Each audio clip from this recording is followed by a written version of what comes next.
Daging-dagingan ini toppingnya banyak banget. Dia tipikal marinasinya itu marinasi yang manis ya.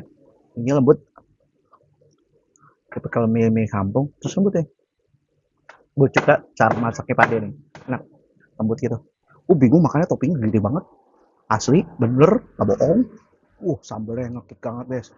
Mantap banget guys. Sambal sama toppingannya pade dan juga mie ayam ini pas banget. Si barang gue James saja makan, let's check it out. Makan weh, gue habisin dulu ya. Bye-bye.